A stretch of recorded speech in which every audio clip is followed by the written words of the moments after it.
सौहार्द एवं भाईचारे की दिव्य झलक बिखेरता 77वें वार्षिक निरंकारी संत समागम का भव्य शुभारंभ 16 नवंबर 2024। परमात्मा जानने योग्य है। इसे जानकर जब हम इसे अपने जीवन का आधार में बना लेते हैं, तब सहज रूप में हमारे जीवन में मानवीय गुणों का विस्तार होता चला जाता है। उपरोक्त उद्गार सतगुरु माता सुदीक्षा जी महाराज द्वारा 77वें वार्षिक निरंकारी संत समागम के प्रथम दिवस पर मानव हित में संबोधित किए गए। इस 3 दिवसीय संत समागम में केवल भारतवर्ष से ही नहीं, अपितु विश्व भर के अनेक स्थानों से लाखों की संख्या में श्रद्धालु भक्त सम्मिलित होकर समागम का भरपूर आनंद प्राप्त कर रहे हैं। सतगुरु माता जी ने विशाल सत्संग के रूप में एकत्रित सभी संतों को संबोधित करते हुए फरमाया कि वास्तविक रूप में असीम की ओर विस्तार, यह एक अंदर से बाहर की दिव्य यात्रा है। अक्सर मनों में तनाव तथा दिल और दिमाग के तालमेल की बात आती है। वास्तव में मन और मस्तिष्क दोनों ही साथ है, परंतु कभी मन कुछ और चाहता है और मस्तिष्क कुछ और सोचता है। लेकिन जब हम इस परमात्मा संग जुड़ जाते हैं, तब मन में स्थिरता आ जाती है और अपनत्व का भाव उत्पन्न हो जाता है, फिर मन विशाल बन जाता है। अंत में सतगुरु माता जी ने अपने प्रवचनों में कहा कि युगों युगों से संतों पीरों ने यही संदेश दिया कि हमें अपनी आध्यात्मिक यात्रा करते हुए मानवता के काम ही आना है।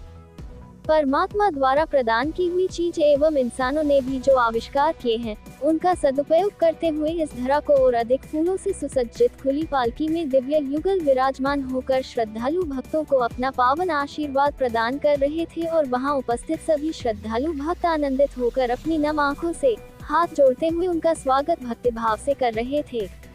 दिव्यता का यह अनुपम नजारा मिलवर्तन की सुंदर भावना को वास्तविक रूप में साकार कर रहा था, जिसमें हर भक्त अपनी जाति, धर्म, भाषा को भुलाकर केवल प्रेमा भक्ति में सराबोर था। इस वर्ष का समागम शीर्षक विस्तार असीम की ओर है, जिस पर आधारित निरंकारी प्रदर्शनी सभी संतों के लिए मुख्य आकर्षण का केंद्र बनी हुई है। इस दिव्य प्रदर्शनी को मूलतः 3 भागों में विभाजित किया गया है, जिसके प्रथम भाग में भक्तों को मिशन के इतिहास, विचारधारा एवं सामयिक गतिविधियों के अतिरिक्त सतगुरु द्वारा देश व विदेशों में की गई दिव्य कल्याणकारी प्रचार यात्राओं की पर्याप्त जानकारी प्राप्त होगी। द्वितीय भाग में संत निरंकारी चैरिटेबल फाउंडेशन द्वारा स्वास्थ्य एवं समाज कल्याण विभाग के सभी उपक्रमों व गतिविधियों को दर्शाया जा रहा है। तृतीय भाग के अंतर्गत बाल प्रदर्शनी को बड़े ही मनमोहक व प्रेरणादायक रूप में बाल संतों द्वारा प्रदर्शित किया गया है।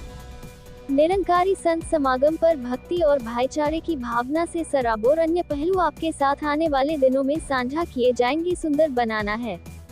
इससे पूर्व समागम स्थल पर आगमन होते ही सतगुरु माता जी व निरंकारी राजपिता जी का संत निरंकारी मंडल की कार्यकारिणी समिति के सदस्यों व अन्य अधिकारियों ने फूल मालाओं एवं पुष्प गुच्छ से स्वागत किया। तदोपरांत मंच तक उनका स्वागत एक भव्य शोभा यात्रा के रूप में किया गया।